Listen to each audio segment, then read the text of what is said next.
Okay, Rabotai, check it out. We are learning the holy ways of tzaddikim to be tzaddik or tzaddiket. And we are in the topic of arrogance, and it's a life license for everything.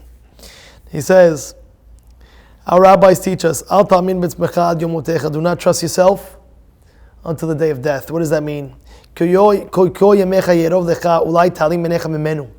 The Yetzer Hara is just thinking, oh, maybe one day you're going to put your guard down and, let loose and let him beat you.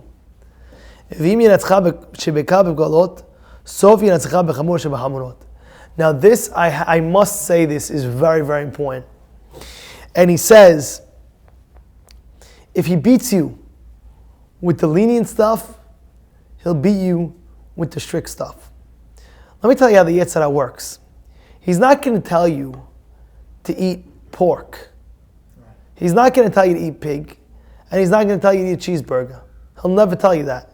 You know why? What are you going to say? You're going to tell him you're nuts. Get off your rocket. Go fly a kite. And the Yetzer Hara knows that. So what does he do? He starts off by saying, listen, what's wrong with coffee? Coffee. You can't go to McDonald's get a coffee. I don't understand. What's coffee? Coffee is coffee. What's the problem? What's the problem? It's cocoa beans. It's coffee beans. But you don't realize that the way they clean it out is with the taref and the thing and that and that and that, and they could put it back in and it could cause problems, like Rabbi Wiener was telling me once before. And he says, if there's thing, you can't have that. But the Yetzer Hara plays like that. So the guy goes in, coffee. Now as he's in there, okay, coffee. He starts asking the guy questions. How do you fry the French fries? Is it with new oil, not new oil? The guy behind the counter doesn't know what he's talking about.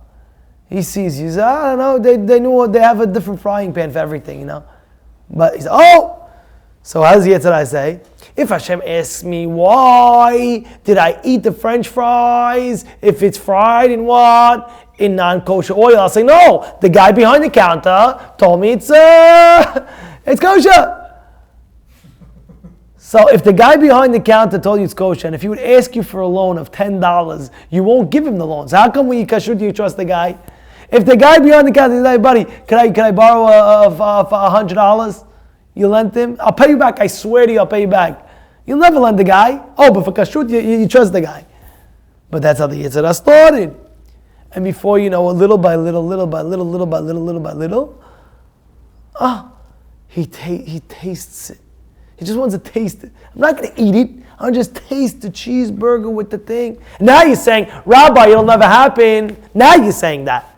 But you don't know how I saw my own eyes, Hashem Yirachem, how one time I was at a service road, and I went for a second to inside for a second to use the restroom, and I see a guy with my own two eyeballs, that I see him in shul that I couldn't believe in my million years, ordering from Burger King. I don't want to say what he ordered. And I said to myself, how is it even possible? How did it start? And the guy opens up, Rabbi, I'm sorry, you don't understand how it started. It started from a cup of coffee.